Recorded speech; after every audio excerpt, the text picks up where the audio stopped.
the last home series of the year last year against the Phillies. That's the first time in a few years that we had heard the stadium feel like a party, and that continued through the postseason. But the nice thing about it is that even, with some bad April weather and even on weeknights, now we're getting the kinds of crowds that we're used to getting in those late season, postseason situations.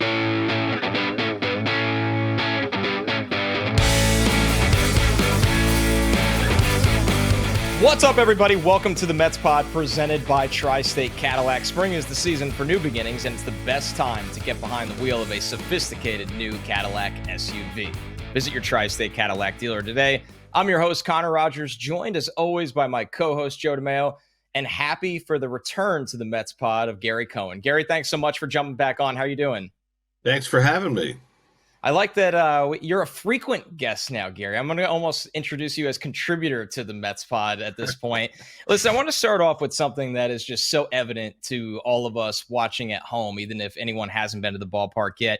What is the energy level like this year? Because you can almost hear it screaming through the broadcast, but it's not just that it's a Saturday game or a Friday night game. Have you noticed such a change in the consistency of these crowds at Citi Field?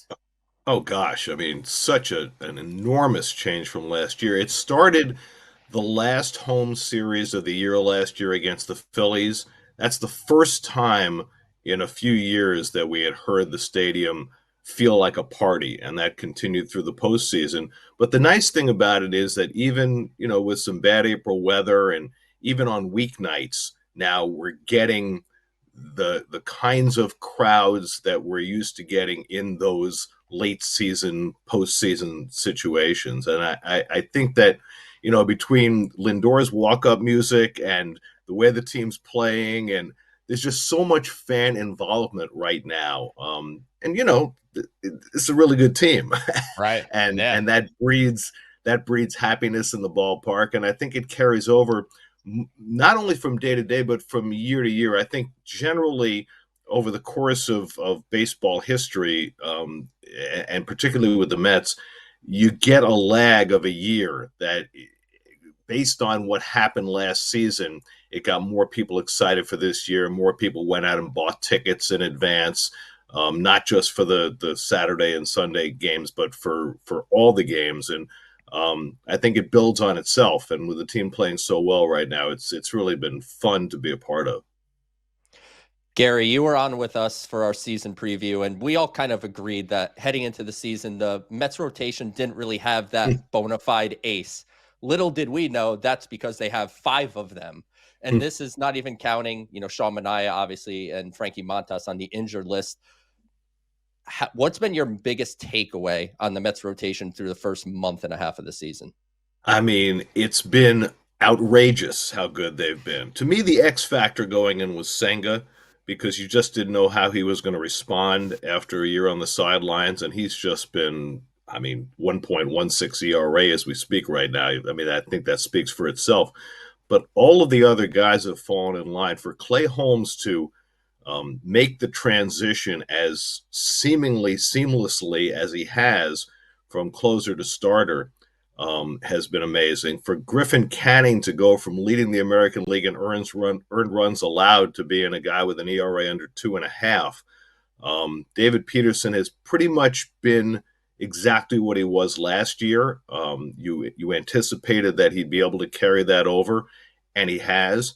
And then Tyler McGill, and I think that's the guy who most bears watching, because Tyler has had some good starts to his season before and then has tailed off.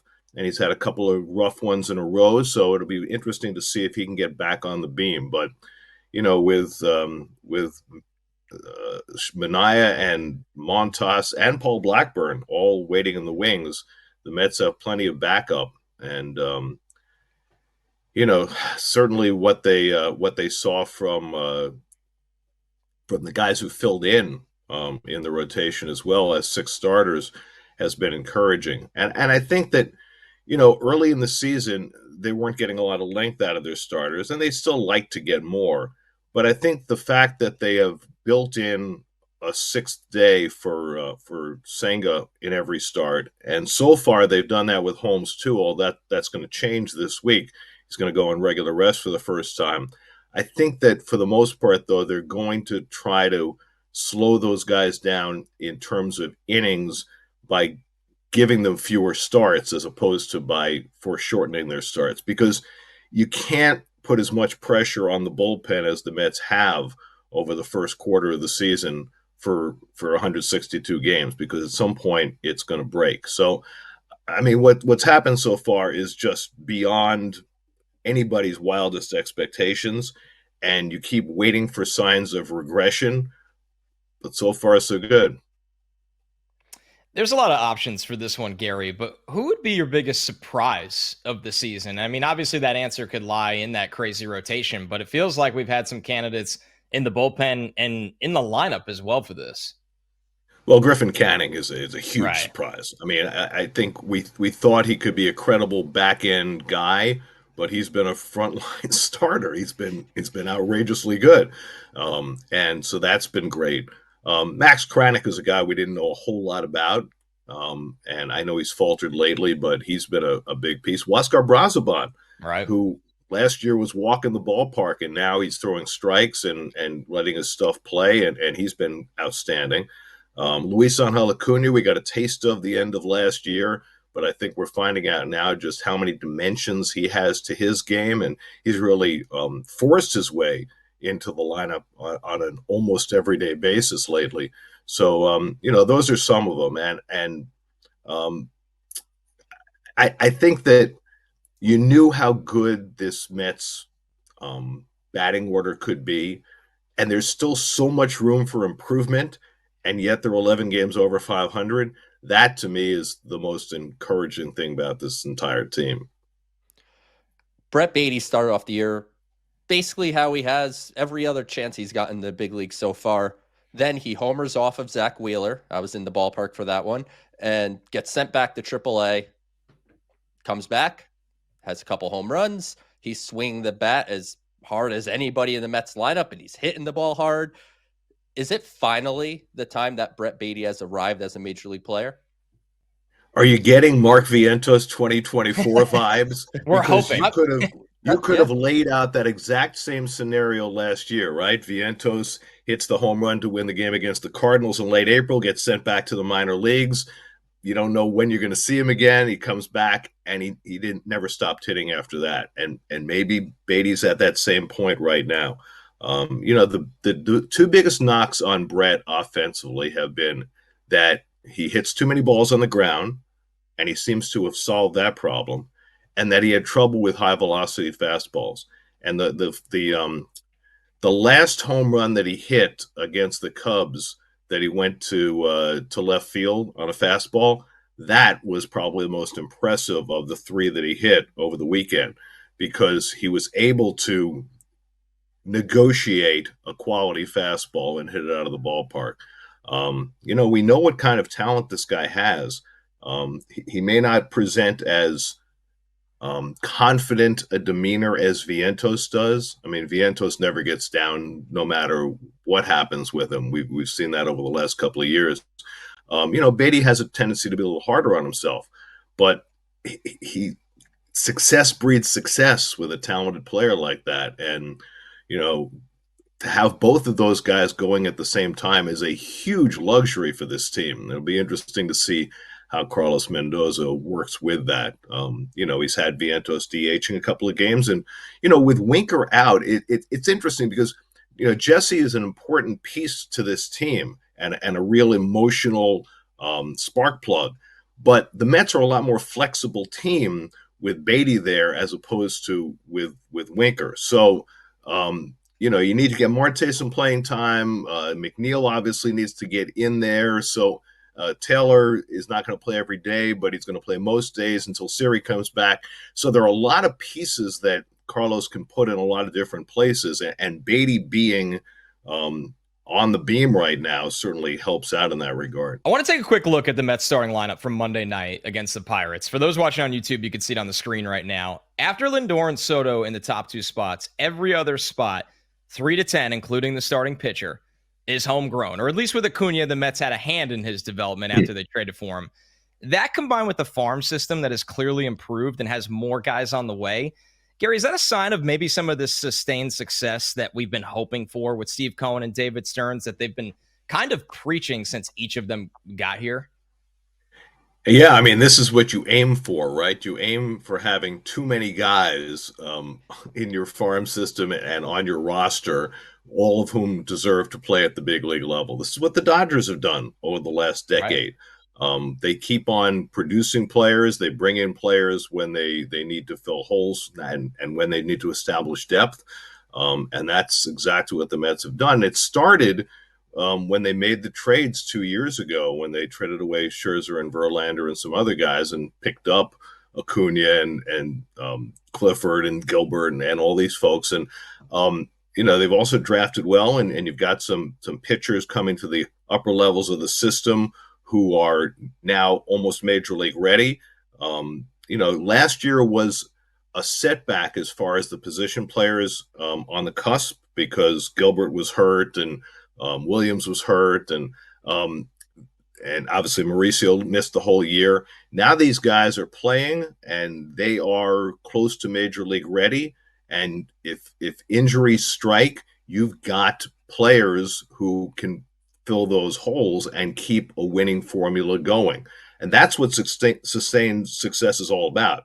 It's understanding the market and bringing in players on shorter term deals like the Mets have done with their pitching, filling in from the farm system, and then building around the linchpin players like Soto and Lindor and Nimmo, who are signed for the long term. And hopefully Alonso will be in that category too before too terribly long. Gary, with Luisangel Acuna, we know he can make things happen with his legs on the base path and in the field, but there are some warning signs offensively that at least I can see.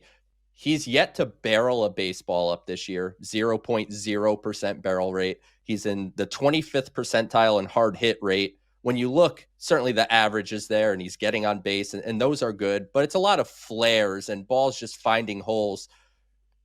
Do you think what he's doing currently offensively is sustainable throughout the season, or do you think there needs to be more of a change closer to what we saw in that 2-week span, right at the end of the last season when Lindor was down and he subbed in for him?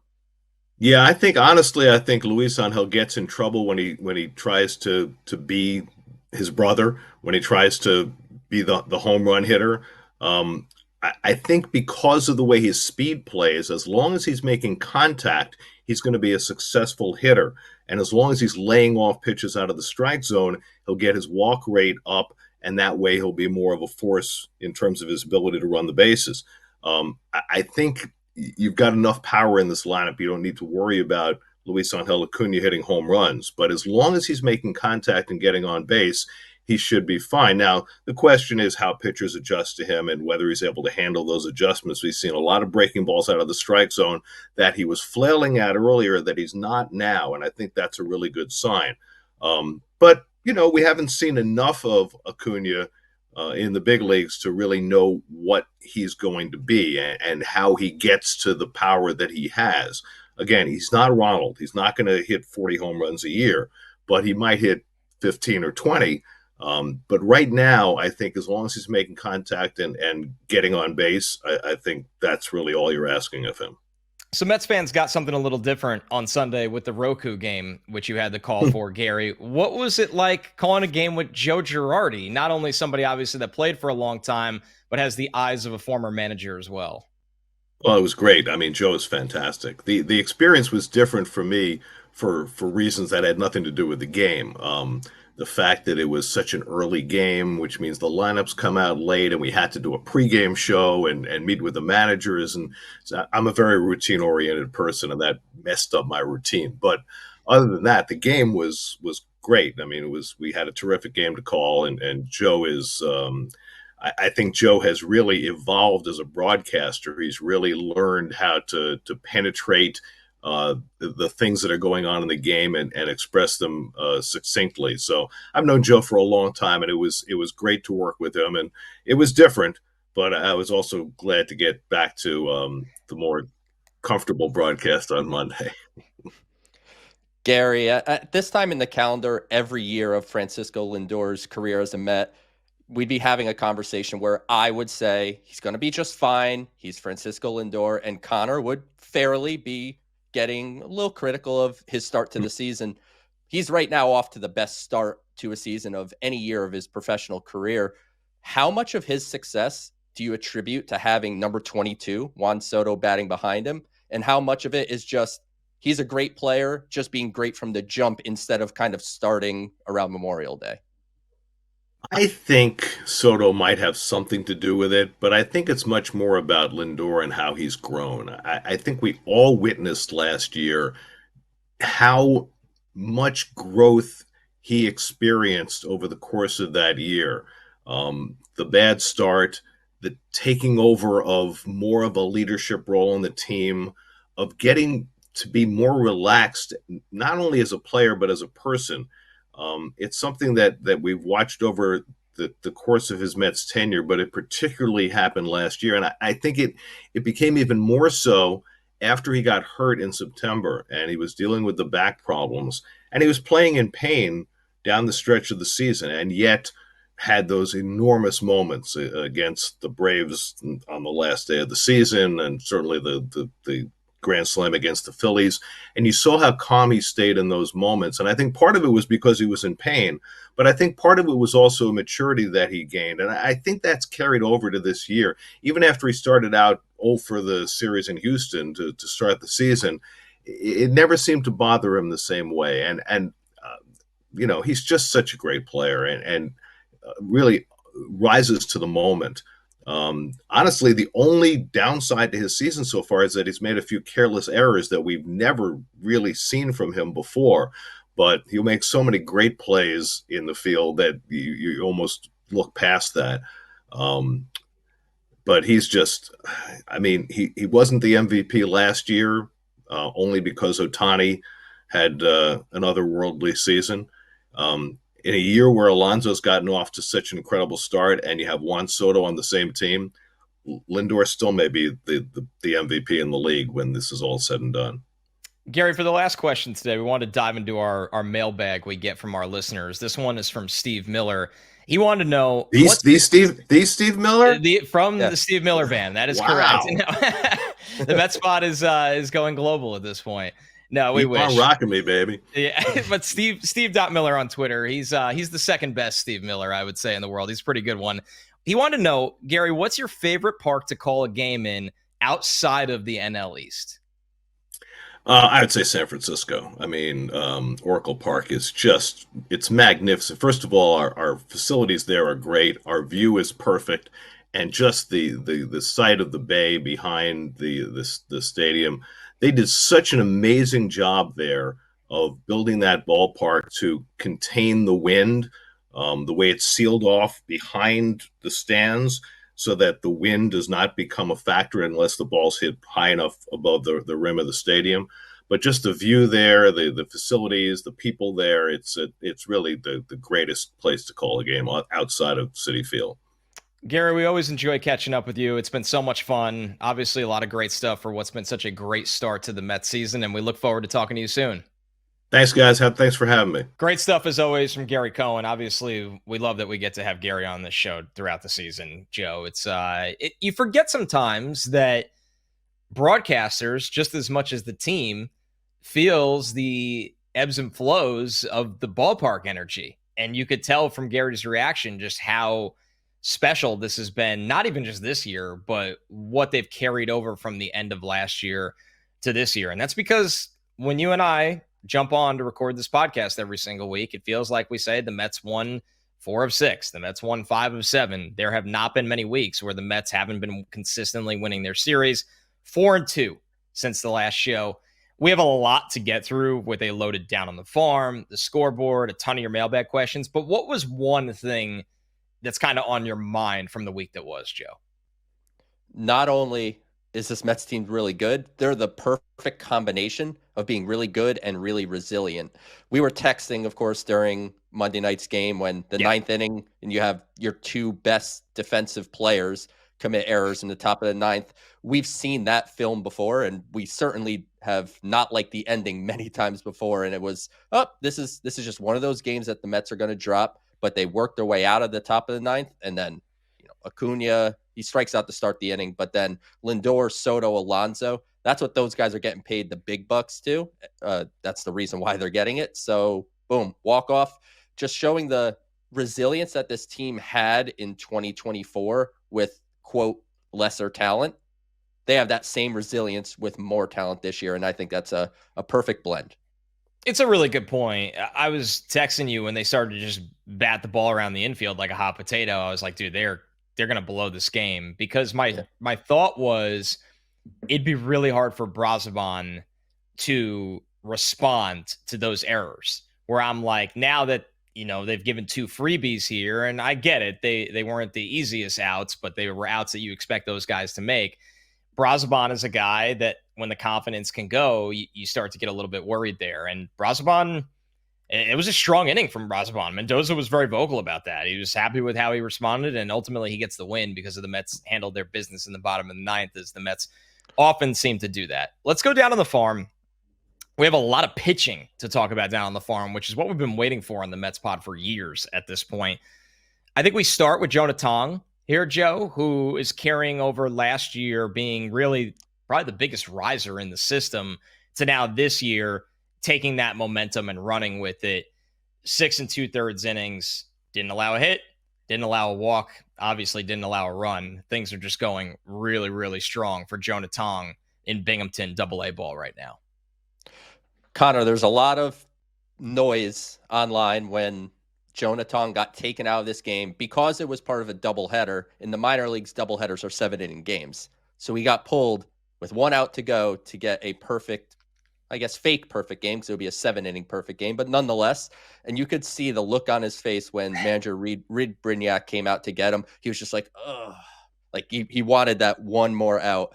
But ultimately, whether he got it or not wouldn't have mattered. What does that mean, man? Like, Nothing. You know what I mean? For him, I get it. For him, I get it. Anyone other than Jonah Tong shouldn't have cared. He got to 100 pitches, 6 2/3 perfect, a career high 13 strikeouts. Connor, over his last 19 innings, Jonah Tong has struck out 40 batters. That is insane. And ultimately, right now, he is leading all of minor league baseball in strikeout rate among qualified pitchers. So he's showing the ability to miss bats. The one thing that I want to see him improve at, which he was great, obviously, in the near perfect game where everything was working. 4-seam fastball up to 97, even in the 7th inning. The slider was working, cutter, curveball. He had the whole arsenal going. But throughout this year, one thing that he has had some issues with is efficiency. His prior 3 starts, he didn't make it through 5 innings. He all pitched 4, 4 1/3, and 4. And 2 of those, he threw 86 and 90 pitches. So all in all, there's still more for Jonah to grow upon. We need some more efficiency. But man, when he's on, he's as good as any pitcher in minor league baseball. He truly is. And it's amazing, the strikeout stuff. When you look at a guy that he's not that big overall. I mean, no. He's about a little over 6 feet tall, definitely under 200 pounds, you would think, unless he's put on a lot of weight since that registered weight. But yeah, overall, Joe, it's really, really impressive. And he's just been one of the biggest surprise bright spots now for a full year, I would say, in the Mets system. For a guy that was a 7th round pick, he's really showing people that he could be a part of the future rotation at Citi Field. I mean, that's kind of at the point where we're at with Jonah Tong. And another guy who's been on this podcast and is fully taken to pitching now after being obviously a dual threat player in Nolan McLean, formerly the artist known as Cowboy Ohtani. Great debut in AAA, Joe. This is someone who it feels like he might be on a rocket ship towards the big leagues. Not to get ahead of myself, but 7 innings, 7 hits, but no earned runs, 7 strikeouts. This is just starting to feel like somebody that if he's up, whether it's to make a spot start towards the end of the year or to give the Mets bullpen depth during a postseason run, I wouldn't even be surprised if Nolan McLean beats Brandon Sproat to the big leagues, honestly, at this point. It was a magnificent debut for him. And those 7 hits, all singles. So no extra base hits.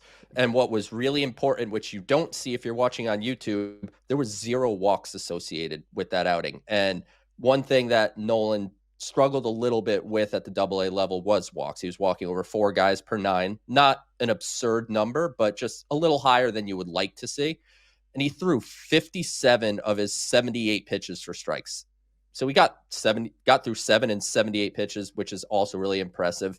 And for the first time in, a little bit, we were able to get StatCast data on him because, there's no StatCast in AA. He primarily threw his 4-seam fastball. It was averaging 95. It was up to 97.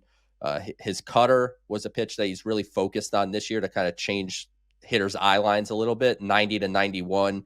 And then that mid to upper 80s sweeper is just a wiffle ball pitch. And Connor, to your point about beating Sproat to the big leagues, I'm not ready to go quite there yet, but if Nolan McLean continues on the path that he's gone this year, and certainly for his first AAA start, that certainly is something I would not rule out. So we got a couple promotions here. Obviously, we touched on Binghamton with Tong, Syracuse and Nolan McLean. Now we look at Brooklyn, Joe. Matt Allan, Raimon Gomes, and Nate Dohm all on the way to Brooklyn right now. All have been promoted.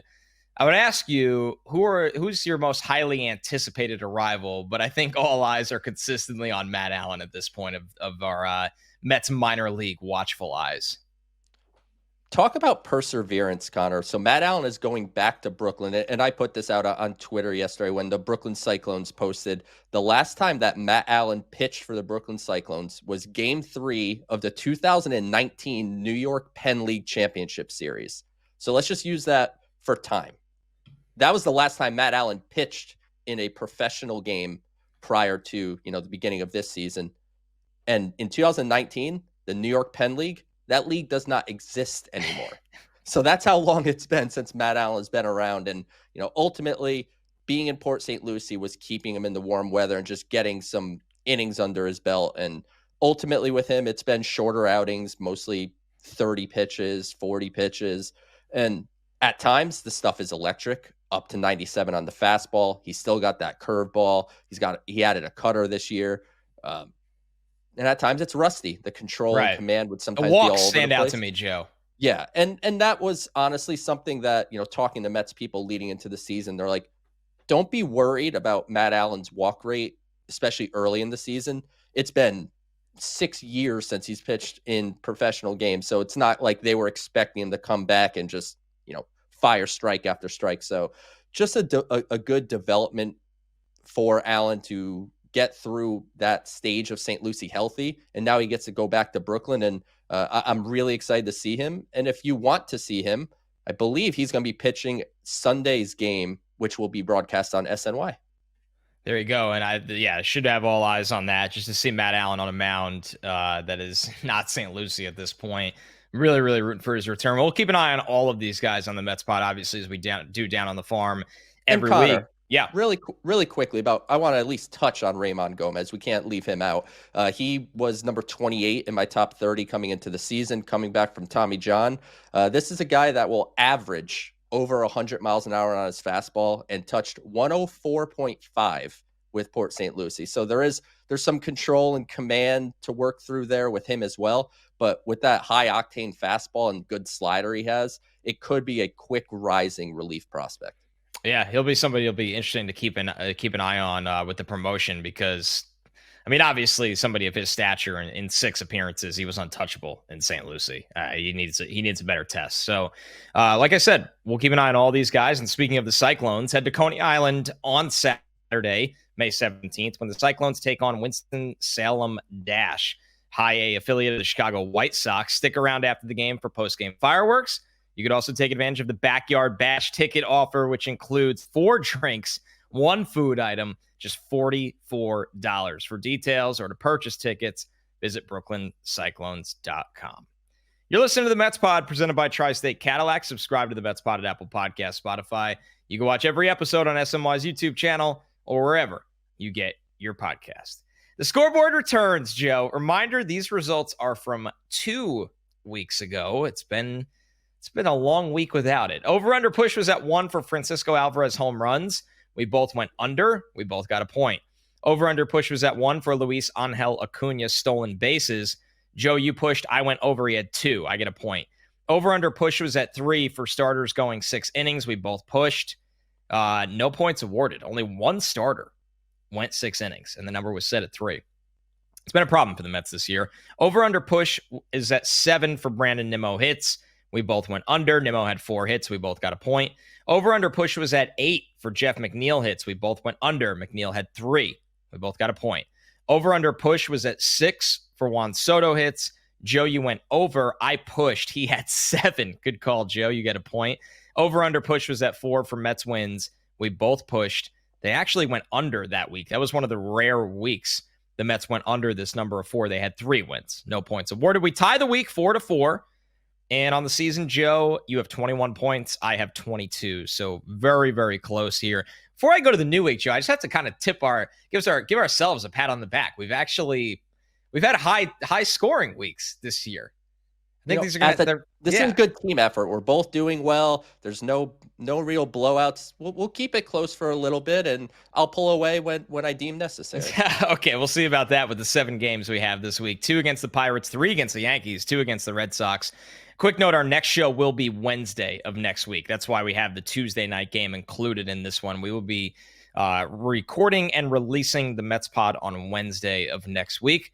The first category, over-under push, is at 1 for Francisco Alvarez home runs. Joe, I'll give you the honors here after we tied last week. What do you like for Alvarez?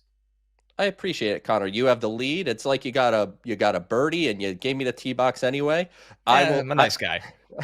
I will go under for Francisco Alvarez home runs. I like the at-bats that he's having. He's been a lot more patient. He's not really swinging out of his shoes as much as we're used to. But the home run power outside the one home run his first weekend back, the power hasn't necessarily been there. So I'll go under for home runs. I'm going to go under 2. This kind of goes back to our theory. Alvarez doesn't play every day, and there's not any catcher that does, but especially with how good Torrens has been. I mean, of course, Alvarez can get a hold of one, but besides the opposite field home run early in his return, this hasn't been a huge part of his game. If you look at it, he'd probably be, plus 700 each of his starts across these 7 games. We'll say he plays 4 of them. It's a little bit of a longer shot. It could definitely happen, but I think the smart money would be on the under here. Yes or no, will the Mets win the Subway Series? Of course I'm saying yes, Joe. What are you going with? Of course I'm saying yes. Guess what? The Mets are a better team. The Mets are a better team than the Yankees are. And I'll tell you this, I am so excited. I haven't been this excited for a feels big. It feels big. Juan Soto returning to the Bronx, the whole deal. 2 very good teams, but I think the Mets are better. So I will say the Mets will win the Subway Series. You want to hear my working theory? Speaking of Soto's return to the Bronx, I think he's been saving the shuffle for this. Oh, he's gonna shuffle all over the place, and he's gonna put one 315 feet over the wall and right. I think this has been strategic the entire time. And to be fair, as great as the Mets are playing, and we've loved every minute of it, how big can any game feel leading up to this point individually? I think he's going to break out the shuffle for Yankee Stadium. I really, really do. And it'll be noticed right away. I love that theory because that's something that I've seen people talk about. That's the one thing that's been weirdly absent because Soto's taking his walks. He's taking pitches that are close. He's doing his normal Juan Soto things at the plate, and he's just not shuffling. So maybe he was saving it for the biggest moment, just to rub it in their face a little bit. Yes or no, Joe? Will Juan Soto hit at least 1 home run in the Subway Series? He sure will. He has to. So I'm going to say yes. I think we all want it, and I think Yankee fans couldn't want it any less. So that's why it has to happen. Yeah, I'm with you. It feels wrong to say no on this one, and no matter what anyone says or what he says, there's going to be a different intensity, and he is a guy that I think will not appreciate the hate. And whether you're a Yankee fan that agrees with this or not, the majority of that stadium of Yankee fans will be booing Juan Soto. They will be viciously booing Juan Soto. And he's somebody that I think he's going to be fueled by that, which is why for the next one, over under push is at 9 for Juan Soto hits. I'm going over, Joe. If there's ever a time for Soto to start, and Soto's been completely fine, by the way, but for him to really just get raging hot, specifically with power, which comes with hits, I'm going over on Soto's hits of 9. I feel really we have 7 good about, games, by the way, too. Yeah, we have 7 games, so that plays a factor. But we've been very similar so far. Same through 3 things, and we have to change it up just a little bit. I feel great about Soto, but I will push, which is risky going to an exact number. Sure.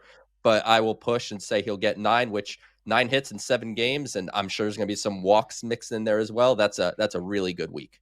All right, over-under pushes at 3 for starters going 6 innings, Joe. Last time we did this, the number was also at 3, but they only had one guy do it across 6 games. This time we have the extra game.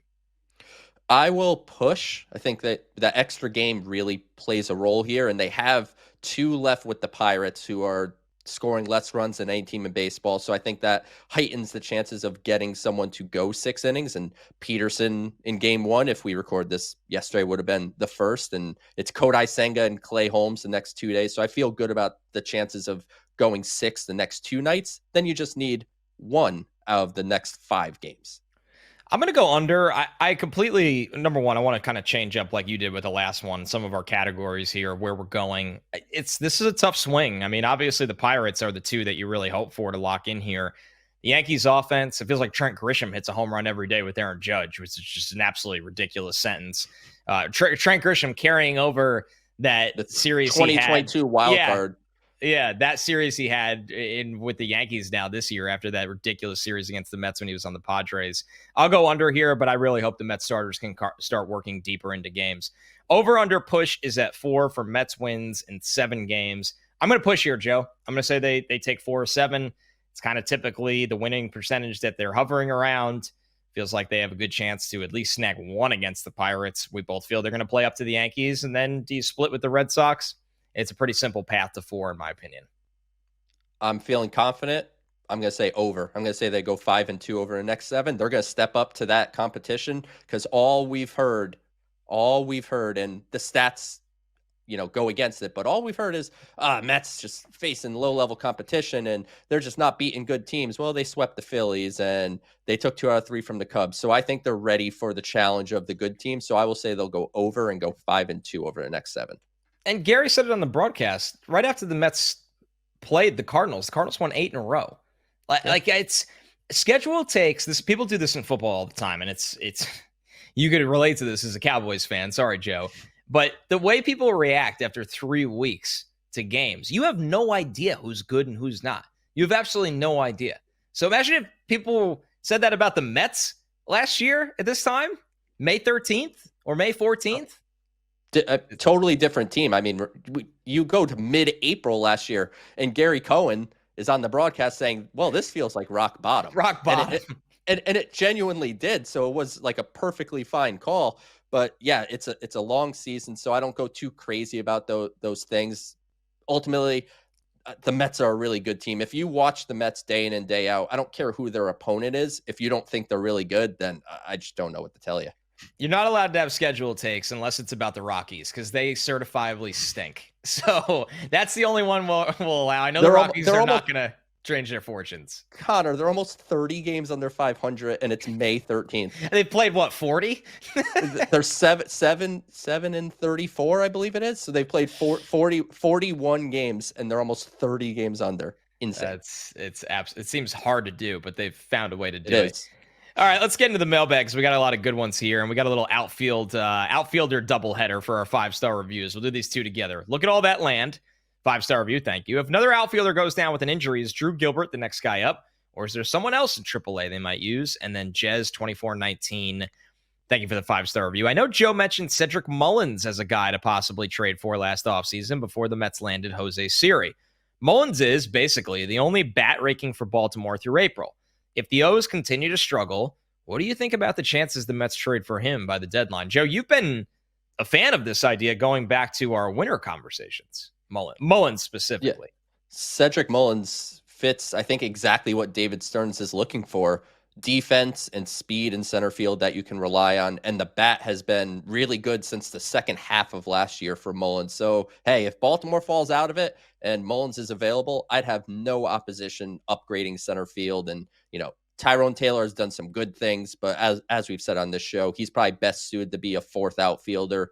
And Jose Siri, when he does eventually come back, it's another one of those guys that it's mainly defense and speed, and he's electric and he can really make things happen, but you're not necessarily relying on him from a day in, day out basis offensively. Mullins would feel like almost the perfect blend for this Mets team.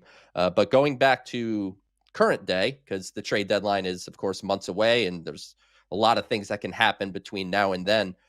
If another outfielder goes down, I would say it depends who it is and what the length of time is.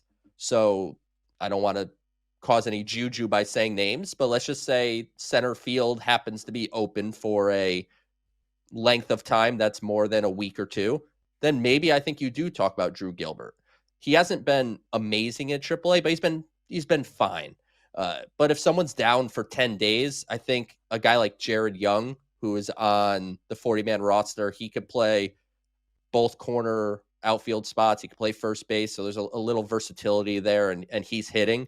But Gilbert, I think for me, if he were to get called up anytime soon, it would be because there was a longer term type of injury that made center field just the Mets wouldn't have a center fielder. Yeah, that seems to be the market they would check in on. Obviously, you could always say pitching, but if you want to get to a specific market that would play in the lineup, center field makes a ton of sense with what the Mets have dealt with this year. And Mullins is fascinating because he's such a streaky player, Joe. And I actually think there's an odd way that benefits the Mets, where the Mets don't need him to come here and have one of his 800 OPS months, because the Mets need speed and defense, like you said. And if you get one of those months, all the merrier, right? Amazing. But his floor defensively and athletically is kind of what the Mets, you would think, would be looking for in that spot. I mean, you talked about his hot finish to last year. June, 849 OPS, July, 800 OPS, a dip in August down to 641, and then September, October, 857. And that was after a May where he had an OPS of 344, which is almost unheard of for a major league player. So he's just... Pete Alonso's almost hitting 344. Right. Yeah. Aaron Judge is hitting 400. Like so he is an oddly streaky player, but he does have that defensive and speed floor that would make a lot of sense for this team if they dive into that market. And the Orioles have been a disappointment so far. Leo Field, 9511 on YouTube. How many Mets are making the All-Star roster this year? I mean, this has to be the Lindor year, right? Tell me why I'm wrong. If it's not the Lindor year, I don't know what he has to do. So I think Lindor has ingratiated himself enough with the Braves moment last year, the Grand Slam in the playoffs, and not hitting, 100 for the first month and a half of the season. I think this is the year that Lindor makes the All-Star team. I would think Juan Soto will make the All-Star team on name value alone, and I would expect he will get hot between now and then, where the numbers will also back it up. Pete Alonso, I think, has to be on the All-Star team with the start he's had. And then outside of that, someone from this pitching staff has to make it, right? You would That's the question is, does anybody get rewarded from this staff? Someone should. They lead baseball in ERA. It'll be Senga. I would think it would be Senga right now with, as we record currently a 1.16 ERA or 1.15. So I think Senga would be the top candidate with a secondary consideration for Clay Holmes. I think that's right. I'm with you on all those. And the funny thing with Soto is he has an 837 OPS. So he's been good. Soto's one hot streak away from being a no doubter all-star. No doubter. Obviously, Pete and Lindor, you would think you write with ink right now. I mean, Pete's up for MVP of the National League, so that's an obvious one. And then I agree with you that somebody from the rotation deserves to be rewarded for what they've done as a whole. Obviously, as much as we would love it, it won't be Griffin Canning, although it'd be sick if it was. Imagine, what if Griffin Canning has a 2.3 ERA I know. Beginning of July? And 10 wins. He could feasibly have 10 wins. Yeah. He could have Jacob deGrom's typical Cy Young season win total in July, just for context. So that's amazing. And then I don't think a reliever. You No, got to realize it's usually closers. It's usually closers. It's closers, and then the problem is every team needs a rep.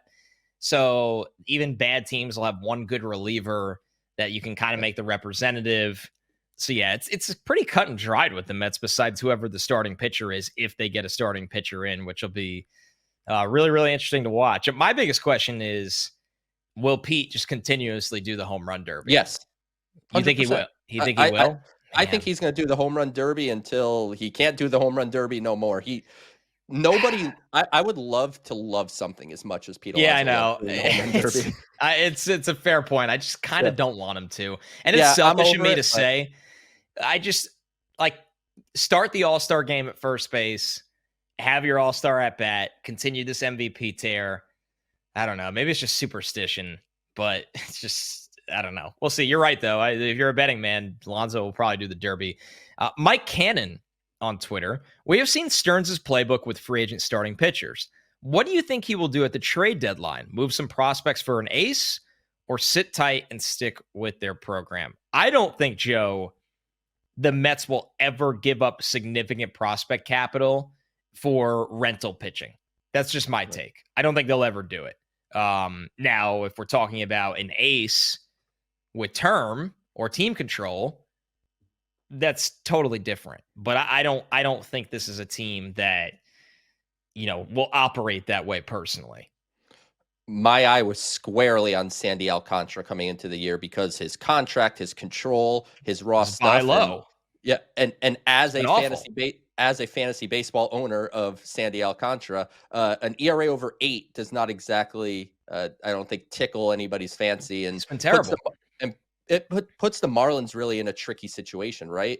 Where when can you capitalize on him properly? Is the deadline even the right time to move him? Do you have to hang on to him in the offseason? So there's a lot of things at play there. Ultimately, let's see where they're at from a rotation standpoint when we get closer to the deadline. Sean Manaea is throwing bullpen sessions. Frankie Montas is throwing bullpen sessions.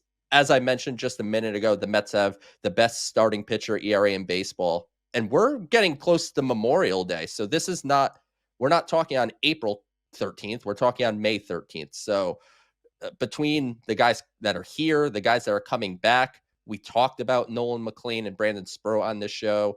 There was a little bit of a sample of Blade Tidwell, who didn't seem quite ready for it yet, but he's another guy that's right on the precipice.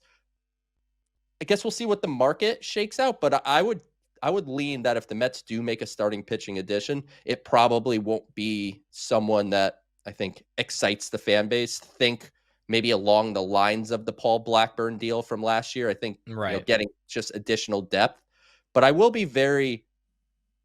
very excited to see if the Mets continue on this trajectory where they are one of the best teams in baseball heading into July. How aggressive will David Stearns get? Because last year felt like you're playing with, house money a little bit. Like, we weren't expecting to do well, but we are. Now the expectation is you have to go further than you did in 2024. So is there an aggressive move out there that Stearns can make? And like you said, maybe it's not a rental. Maybe it's someone with a little bit more term. But I think this deadline has the potential to be one where the Mets do make a quote-unquote splash of some kind. Yeah, I mean, the Mets are in, right? The Mets have Juan Soto and prime Francisco Lindor and prime Pete Alonso, and they're getting career years out of some other players where the Mets want to be in. Alcantara is obviously the most fascinating. Now, if you're the Marlins, do you look at that and go, we're going to be selling low anyway, let's get him out of the division in case he does bounce back? The Marlins typically don't operate that way, but we'll see if they do. It's just wild to look at his baseball savant page, Joe, and just see his fastball and sinker getting demolished. Destroyed. Like, for context this year, and those are 2 of the 3 pitches he throws the most. I mean, guys are hitting 300 against his sinker and 302 against his four-seamer, and the four-seamer is getting hit hard basically half the time. So I don't know if that's something the Mets look at that profile and go, this is what's wrong, we'll get him back to this, or if something has just happened since injury that he's just no longer the same guy. But he has team control. He's been dreadful, where there's just no way the Marlins can get a significant piece back for him anymore. And that's, typically the kind of guy this Mets pitching lab wants to mold. So I guess we'll kind of see where it goes from there. But closing thoughts, Joe, from a fun week and onto a big week with the Yankees series coming up, but not to overlook them. It'd be nice if the Mets continue to take care of business against Pittsburgh. What makes me happy, Connor, is that when I put out for Mailbag every single week, there's always a bunch of great questions, and there's always some comments mixed in that are kind of trying to put the Mets down. This week was a 100% positive Mailbag seeking mission by me. So everybody was positive, and we're getting questions about buying at the trade deadline.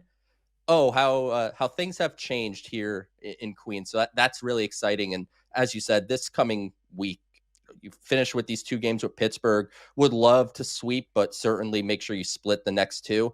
And then getting Yankees and Red Sox in a row. This is where things really get going for the Mets, and this is going to be the start of the, I guess, true quote unquote test of this team. Yeah, it is. It's a big moment for this Mets team, and they've answered in a lot of big moments really since last September.